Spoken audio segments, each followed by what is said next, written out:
Kamusta, Scorpio? Welcome to Like a Tarot. Alamin natin ang situation mo base sa mystical cards at mamaya naman alamin natin ang situation ng person mo.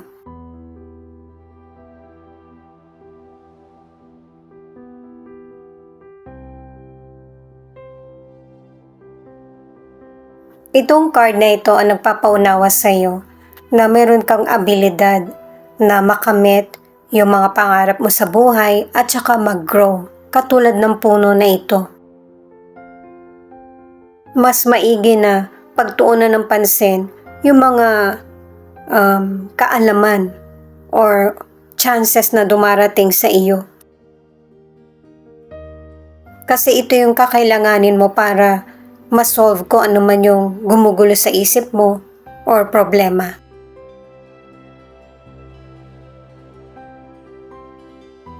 Paalala din itong card na ito na maraming blessing na dumarating sa iyo, maliit man ito or malaki. Paparating pa lang yung best na mangyayari sa buhay mo. Marami pang darating na opportunity at blessing, pero yung mga dumarating ngayon ay i-grab mo pa rin. Alamin naman natin ang situation ng person mo.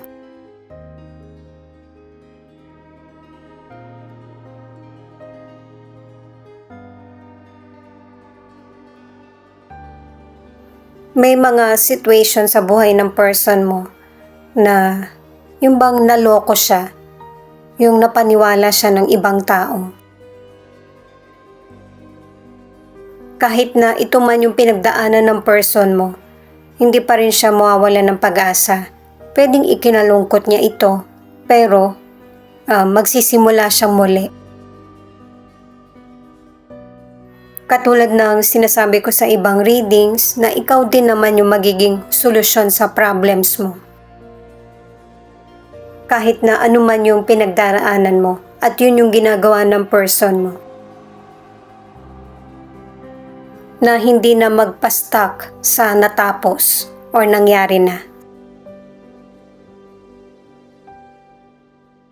Paalala para sa mga bagong viewers na ang reading na ito ay timeless reading, general reading, ano man ang edad mo or gender mo, kunin mo lang kung ano yung akma sa sitwasyon mo. Ikaw na rin magpalit kung si person mo ito o ikaw. At kung kailan mo ito napanood, yun ang start ng 1 week reading mo. Bago ko pa man simulan itong reading na ito ay nagtanong na ako sa mga cards at ang una kong tanong ay ano ang naiisip ng person mo patungkol sa iyo?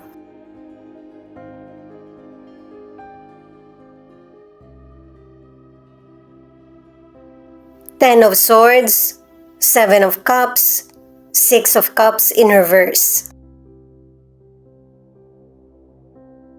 Naiisip niya patungkol sa iyo ay napaka-caring mo at saka marami kang pangarap. May mga challenges man na dumarating sa buhay mo pero hindi ka nakikita ng person mo na nagpapakalungkot sa sitwasyon.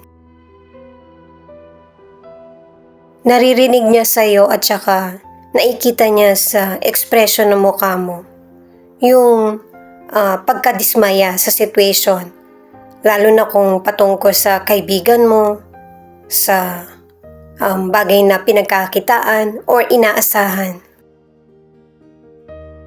Protective ka sa family mo, maaasahan at saka maasikaso. Ang ilang single, mapili ka sa mga taong nakikilala mo or makakarelasyon. Hinahanap mo yung ideal na person kasi ang gusto mo, maipakilala ito sa family mo. Yung wala bang masabi. Lalo na't merong person, pwedeng kaibigan mo, or kakilala, or family member na merong nasasabi patungkol sa iyo. Ang ilan sa inyo sa relationship, napapansin mo na sa person mo na meron siyang inililihim sa'yo or natuklasan mo na mismo na merong betrayal. Kukumprontahin mo yung person mo sa kung ano yung nararamdaman mo. At ang ilan sa inyo, gagawa ka ng paraan na para matigil na itong panloloko. Ang ilan sa inyo sa career o negosyo, kung noon na-challenge ka sa mga ginagawa mo, ngayon ay hindi na. Kaya nag-iisip ka ng ibang paraan na para kumita.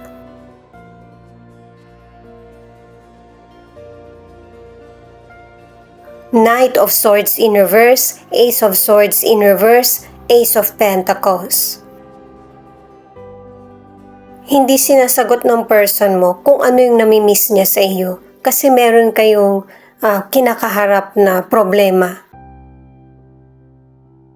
Ang nasasabi niya sa cards ay marami kayong argumento at saka nasasabing hindi mabuti sa isa't isa. Pero ang gusto niyang maging connection niyo, lalo na kung meron kayong binuong family, ay yung suporta, yung maibigay yung pangailangan mo ng family. Para sa ilang single, meron kang nagugustuhan or makikilala na potential person na salungat sa hinahanap na katangian mo sa makakarelasyon. Tingin mo, hindi ito yung person na magugustuhan ng family mo. At merong darating na bagong person or maybe kilala mo na ito na nasa kanya yung katangian na hinahanap mo. Yung taong pwedeng maipakilala mo sa pamilya. Ang ilan na nasa relationship, nahuli mo na kung ano yung katotohanan sa person mo at saka ito yung nagiging dahilan kaya hindi matapos-tapos yung pagtatalo nyo. At saka pinapakita sa mga cards na yung person mo, ano man yung nagawa niyang pagkakamali, susubukan niya ulit na makipag-reconnect sa iyo. Kasi yung person mo inakit o kaya yung tinukso siya ng mga kasamahan or kaibigan na alam naman nila na committed na yung person mo. Mas maigi na piliin kung sino yung dapat kaibiganin. Ang ilan sa financial, mag-ingat sa taong scammer. At saka, mag-ingat din sa person na gagamitin ka lang para magkaroon ng financial. Kailangan iakma natin yung buhay natin sa lahat makakabuti. Huwag nang lumihis sa alam na makakasama para hindi masasayang yung pinaghirapan at kita. Two of Pentacles, King of Wands, Two of Wands. Ito yung mga cards sa kung paano ilalarawan ng person mo ang relasyon nyo. At base sa mga cards, meron talagang person na pinagsasabay yung dalawang tao. Posible na yung third person, magkaiba kayo ng lahi o kaya magkaiba ng lingwahe. At saka LDR kasi ang connection ng ilan sa inyo. Kaya nakilala niya itong person na to sa ibang lugar. O kaya sa ibang bansa. Para sa ilang single, kung meron kang person na nagugustuhan, take your time na mas makilala siya. Siguraduhin mo din yung feelings mo na ready ka na talaga na ma-in love dun sa person. Hindi yung pinili ng iba. Kailangan yung gusto mo talaga. Kasi ikaw naman yung makakarelasyon. Dahil sa makakahanap ka naman talaga ng person na akma para sa iyo. Na yung taong susuklian din yung pagmamahal mo. Para sa mga nasa relationship, pinoprotektahan mo yung relasyon nyo at saka nagbibigay ka ng oras na para mag-work ang relationship nyo, ano man yung pinagdaraanan nyo. At para sa ilan na nasa relationship, kahit na may problem kayo ng person mo or malayo kayo sa isa't isa, pinapairal mo yung equality. Pinapakinggan mo rin siya kung ano yung situation niya. Gumagawa ka rin ng paraan na para makatulong ka rin sa person mo. Ang ilan sa inyo sa kalusugan, nagkaroon ka man ng sakit pero hindi naman ito ganun kalala. Nagkaroon din ng recovery. At ang ilang Scorpio naman ay healthy yung pangangatawan at nagpapatuloy ito. Kaya pangalagaan mo na ganito yung kondisyon ng health mo, na panatilihin yung balanse at sapat na pahinga. Alamin naman natin ang feelings ng person mo na pwede rin ipakita kung ano yung feelings mo.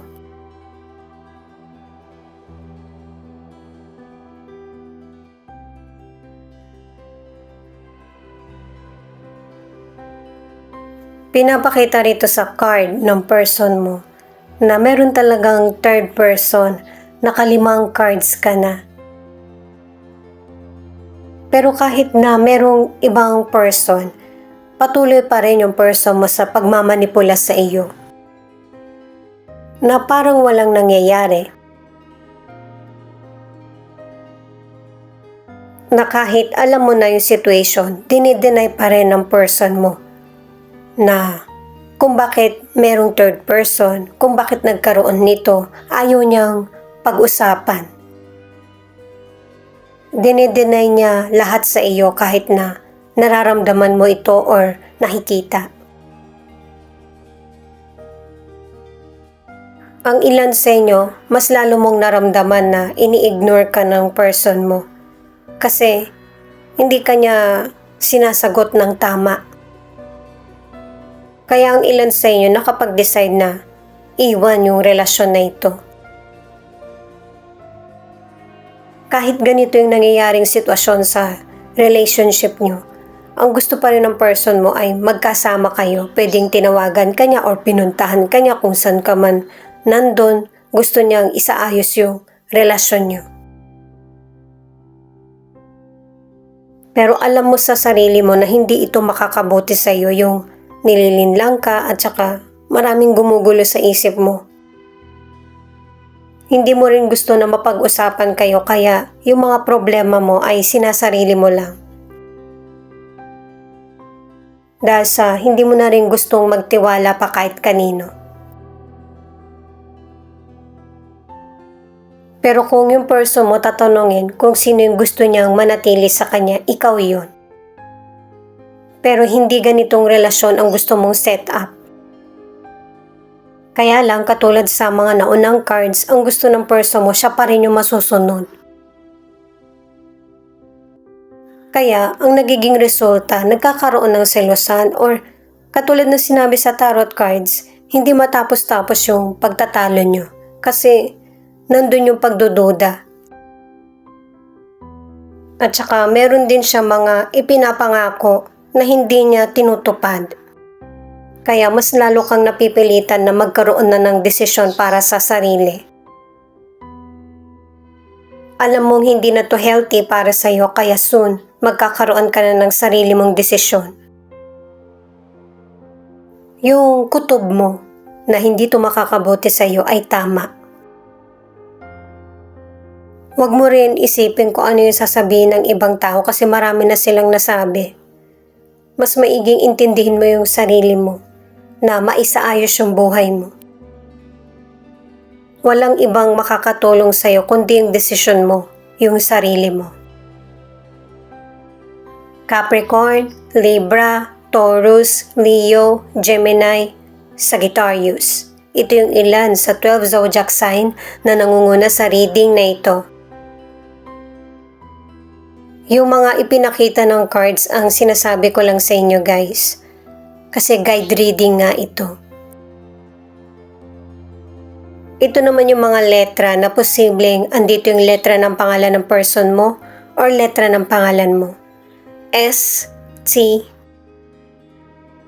H, Z, N, Y, A, R, D, C, F, E.